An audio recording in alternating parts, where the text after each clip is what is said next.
Eu sou Otmar Schneider, analista de valores imobiliários, e no vídeo de hoje a gente vai falar sobre o CPTR11, o Fiagro da Capitânia. E antes de iniciar o vídeo, eu gostaria de convidar vocês a assinar os relatórios de fundos imobiliários de FIP e de FINFRA, e os links para esses relatórios, eles estão aqui embaixo, da descrição do vídeo, juntamente com a nossa comunidade do YouTube. E vamos lá para o vídeo de hoje. Então, o Fiagro da Capitânia, o CPTR11, ele teve início aqui em 16 de março de 2022, né? Então é um fundo aí que vai fazer 2 anos ainda, um fundo recente, gerido pela Capitânia, que é uma gestora já tradicional do mercado.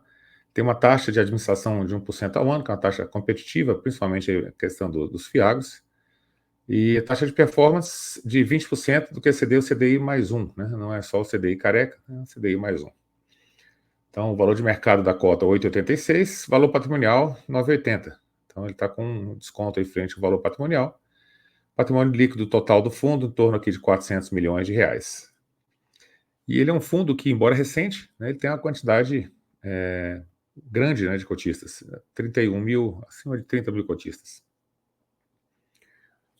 Então, o que é o FIAGro? Né? O FIAGro ele é um fundo de investimento que investe nas cadeias produtivas agroindustriais. Então, como o fundo imobiliário investe, né, em imóveis, os FIAGros eles investem nas cadeias produtivas agroindustriais, que o Brasil, né, o país, ele também quer incentivar. Então, os FIAGros ele entraram ali na lei dos fundos imobiliários, também tem os rendimentos isentos. Eles investem aqui, basicamente, certificado de recebíveis do agronegócio, né, que são os CRAs, além de investimento em direitos creditórios e também outras cotas de FIAGro. Então, esse aí é o foco principal aí do fundo. O dividend yield dele está em 16,3%, então é um dividend yield bastante atrativo. O pessoal acaba perguntando bastante, né, sobre os FIAGros. A gente vai falar um pouquinho sobre eles hoje. Então, o número de ativos 47, então, embora não seja um fundo novo e com um pouco mais de 400 milhões de valor de patrimônio líquido, ele já tem uma diversificação interessante, e isso é por conta dos CRAs, né? Se você tem vários CRAs, você consegue ter uma diversificação maior. Quando você investe direto em fazendas, o montante que você precisa investir é grande, então você acaba tendo uma diversificação menor. Então, essa é uma vantagem aí da diversificação em fundo de papel, seja de CRI ou seja de CRA. Aqui fala um pouco sobre os comentários do gestor. Então, o resultado do mês foi positivamente impactado pelo maior número de dias úteis. Então, o CDI, né, a parte que está indexada ali é o CDI, o CDI ele sobe um pouquinho a cada dia útil. Então, quando você tem uma maior quantidade de dias úteis no mês, você tem o resultado um pouco superior. E ele foi negativamente impactado pela abertura da curva de papéis em PCA. Então, quando você tem um fundo mais diversificado, né, tem a CDI e PCA, quando uma parte sobe, outra cai, daí tá beleza, né, você diversificou, e é justamente para isso mesmo que serve a diversificação. Então, a carteira aí finalizou com 47 ativos, aí 73% dela indexada ao CDI. Então, a parte do CDI, ela é mais importante. Então, o resultado do mês foi positivamente impactado por conta disso. E 24% indexado ao IPCA. Então, esse mês, a gestão ela recebeu alguns questionamentos, né? Então, ela acaba respondendo aqui, principalmente com relação à quebra de safra, né? A gente tem, no Brasil, assim, a safra está exposta a diversas coisas, desde de pragas até clima e um monte de coisa com relação a isso, né? E teve a quebra de safra, principalmente em Mato Grosso, e algumas empresas, que são empresas que não muito grandes, tiveram aumento aí do número de pedidos de recuperação judicial. E aí, a resposta da gestão para isso, né, ela vai apresentar aqui alguns casos aqui, e ela também dá uma resposta geral. Ela fala, ó, o Citoagro é resiliente, não vai ser a primeira nem a última quebra de safra, ou seja, sempre vai acontecer, né, é um risco do negócio. Porém, eles acreditam que a realidade, né, de alguns produtores e empresas que estão com dificuldade entrando com o pedido de RJ. Então, realmente é verdade, né, que existe essa quebra. Então, até por isso, a cota do preço do mercado secundário aqui, ela acaba sofrendo um pouco. Então, ele fala aqui, ó, o que minimiza, né, a diversificação do fundo, principalmente aqui entre setores, regiões, entre também eles colocaram aqui mais entre os indexadores, tem ajudado a manter carteira saudável, né? Então, a carteira deles está saudável, lógico, que quando você investe em muitos ativos, alguns vão dar problema e vão ser compensados por outros que têm uma taxa maior, né? Então você acaba compensando uma coisa por outra. Sempre renda variável vai ter o risco. Ele fala da quebra de safra. Quebra de safra normalmente é acompanhada por uma subida de preço de commodity, ou seja, se você tem menos mercadoria para vender, o preço da commodity sobe, né? Então tem menos tomate vendendo porque teve uma quebra de safra. Então o preço do tomate vai subir. Só que isso não aconteceu esse ano, né? O que ele está explicando aqui, ó? A safra da Argentina, né, se recuperou de um ano muito ruim, ou seja, a safra está forte, e a previsão é que a safra dos Estados Unidos também seja muito boa. Aí, esses fatores aí fazem com que os preços dos grãos não subam, né? Porque é um preço de commodity, preço internacional, você tem boas safras em outros lugares, então você acaba não tendo esse benefício, né? Ou seja, diminuiria o problema se você tivesse um aumento do preço da commodity que o produtor está vendendo quando tem a quebra de safra. Só que esse ano isso não aconteceu, ou seja, né, apertou mais ainda o calo aqui. E aí, né, teve alguns casos aqui que a gestão recebeu colocar, principalmente por quebra de covenant. O que é covenant? Covenant é um acordo que alguém que está emprestando dinheiro faz com outra pessoa que vai tomar dinheiro emprestado e fala, ó, te empresto dinheiro, mas aí você vai fazer a análise do balanço do cara e vê lá, ó, a sua dívida é tanto, ó, não pode passar de tanto. Então, covenant é quando você coloca algumas regras e que a pessoa que está tomando dinheiro emprestado tem que seguir, senão a dívida dela pode ser executada antes, pode ter algumas penalidades, né? Então, houve, né, algumas quebras de covenant para esses devedores aqui, né? Então, aqui, ó, Adubos Araguaia fala que o pior ficou para trás, estão vendendo produtos com margens negativas, então, eles estavam vendendo produto mais barato do que realmente estava custando para eles. Então, essa época de margem negativa ficou para trás e a safrinha de milho tem surpreendido, né? Então, você vê que quando você vai investir num negócio de agro, você tem que entender algumas coisas. O que é safrinha, né? Então, tem a safra principal de milho e tem a safrinha. Tem uma safrinha ali logo depois ali do mês de janeiro até abril, mais ou menos. Então, é uma segunda safra. Quando você pode plantar antes que chega a parte de inverno, geada, aquela coisa toda, você planta essa segunda safra aqui. Então, a segunda safra aqui, que é a safrinha, ela tem surpreendido. Então, parece que o pior ficou para trás nesse caso. Então, eles vão falando aqui de casa a casa. Essa empresa aqui está tendo troca de controle, né? Ela mexe com venda de bioinsumos. Então, tudo que está ligado ao agronegócio, né, eles podem investir. Essa AgroGalaxy aqui, ó, uma reestruturação interna em busca de aumento de margem, ou seja, teve perda de margem também na empresa, anunciou a quebra de covenant de alavancagem, ou seja, a alavancagem deles podia estar até determinado nível, né? Por exemplo, 1,5 receita, alguma coisa assim. E eles quebraram esse covenant. Eles estouraram a alavancagem justamente por conta, né, de problemas na receita na receita da empresa. Outra aqui, essa Bela Agrícola, resultado um pouco abaixo do esperado, quebra de covenant de alavancagem também, mesma coisa, né? Histórico de distribuição de dividendo do fundo, passa aqui rapidamente pela história de distribuição de dividendo. Então você vê aqui que estava na faixa de 1,75 e tal, ele varia bastante, em 40, né? E recentemente ele teve uma queda aqui, ó, hoje em dia, né? Teve um desdobramento, então aqui seria equivalente a 1,05, 1,15, 1,0.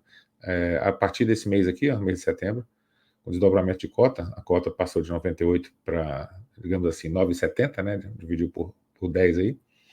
Também o rendimento acaba diminuindo por 10, né? Mas esse rendimento aqui é o equivalente a 1,05, aqui 1,15, né? Então você vê que está um pouquinho abaixo aí do que estava lá em 2022, quando começou o fundo. Tabela de sensibilidade, aí a gente vê o que é a tabela de sensibilidade. Ela vai te mostrar, né, o quanto que você comprando a uma cota a um determinado preço vai ter de média de carteira, né, indexador. Então o preço por cota aqui é 9,80, que seria o valor patrimonial. Você tem aqui um equivalente em CDI de CDI mais 2,87, né? Tem 2,87% acima do CDI. No preço que está agora, está na faixa aí de 8,70, 8,60 e pouco, 8,70 cota, você tem um spread aqui de 7,88 mais CDI, né? Então o spread está bem elevado por conta dos problemas que estão tendo, né? O pessoal precifica o preço da cota para baixo, né? E quanto mais baixo o preço da cota, né, mais na crise que está o negócio aqui, maior a remuneração aqui que está sendo oferecida para o investidor. Resultado financeiro do fundo, que janeiro de 24, então a gente teve as receitas aqui, 6 milhões. Despesas, essas despesas aqui foi principalmente aqui taxa de administração, 360, e teve ajuste no valor dos ativos, né? Então os ativos eles passaram a valer menos. e aí tem um resultado contábil menor também. Então, o resultado contábil foi esse aqui, de 4, e a distribuição foi esse aqui, de 4.300, porque tinha um pouquinho de resultado acumulado, né? Então, o resultado acumulado diminuiu de 1.500 para 1.400. Então, aqui é o resultado mensal do CPTR, né? Ajuste no valor dos ativos. Então, ajuste para baixo, você acaba tendo influência no valor contábil, né, dos ativos. Então, a exposição por tipo de ativo, 91%, no caso aqui é CRA, né? E o carrego por indexador, então, NTNB mais 3, CDI mais 4,9. Esse é o carrego por indexador do fundo, né? Sem a marcação a mercado. A exposição por indexador, CDI está em 73%, então ele é mais exposto que o CDI. E ver a exposição geográfica também, então a carteira é bem diversificada, né? Diversos estados aí do país. Por devedor também tem uma diversificação, então a maior exposição aqui é 8% e a menor aqui na faixa de 1,8%. E aí fala um pouco sobre a carteira de crédito, faz o gráfico de rentabilidade do fundo. Então, em alguns momentos o fundo performa bem acima aqui do CDI, né? Em um momento de queda, que as coisas, digamos assim, não estão indo muito bem, ele performa abaixo do CDI. Então, essa aqui é a linha do CDI. Então, são momentos ali que você tem um momento de baixa muito forte, depois seguido também o momento de alta forte. Quando você compara, isso aqui é a cota de mercado, né? Quando você compara o preço da cota patrimonial, a patrimonial mais os dividendos distribuídos, ele fica aí superior, né, ao que tem CDI, né, a performance do CDI. Comentário do gestor.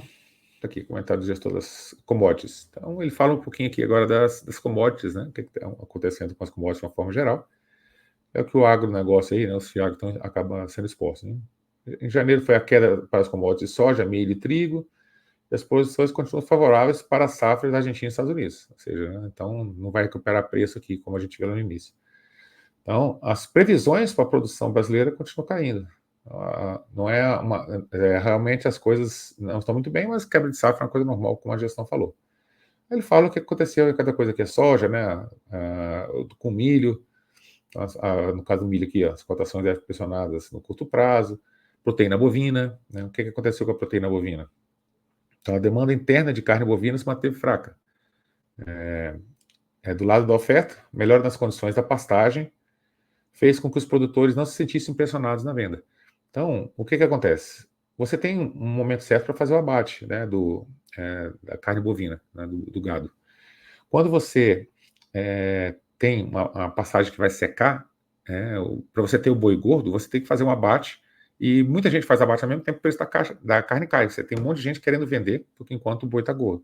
Agora, quando a pastagem não seca, né, os produtores eles podem manter ali o gado mais tempo no campo. Então, os produtores não se sentissem pressionados na venda. Então, eles não têm essa pressão de vender, porque a pastagem está ok, né? As condições, teve uma melhora nas condições da pastagem. O cara, pô, beleza, agora não está no melhor momento de vender a carne, deixa o boi ali no campo. Então, todas essas questões que a gente vê nos FIAGs, elas têm que ser minimamente entendidas por quem investe no setor. Entender um pouquinho, né, o que o fundo faz, se é principalmente no investimento nos CRAs, o que está acontecendo com os indexadores, os devedores, né, como é que estão a situação deles, como é que estão as safras, em que setor que ele investe, né, entender um pouquinho de milho, de boi, um pouquinho de cada coisa. É o básico que você tem que saber, que entender, para que você saiba, você se sinta seguro na hora de você fazer o investimento. Por quê? Porque o preço da cota caiu. Aí você, meu Deus, o que está acontecendo? Você não sabe o que está acontecendo. Quando você entende a dinâmica do setor, o que está acontecendo, a taxa de juros está caindo, teve mais dias úteis, menos, está indexado IPCA, CDI, teve quebra de safra, não teve. Quando você entende o que está acontecendo por dentro, né, da situação toda, para que aquele resultado tenha sido apresentado, aí você fica mais tranquilo para poder fazer o investimento. Quando você não entende nada, né, tudo que acontece, ele é uma dúvida muito grande. Então, a grande dica que fica é sempre entender naquilo que você investe, né? Então, se você se sente confortável investindo no setor agro, é porque você já tem que ter estudado, você tem que ter percebido, tem que ter uma vivência, né, do que acontece ali no setor agro. Então, é isso que a gente tinha para o vídeo de hoje. Eu espero que vocês tenham gostado do vídeo. Gostou do vídeo? Deixa seu joinha, se inscreve no canal, compartilha com aquela pessoa que você acha que pode estar interessada nesse tipo de conteúdo. É isso que a gente tinha para o vídeo de hoje. Até o nosso próximo vídeo.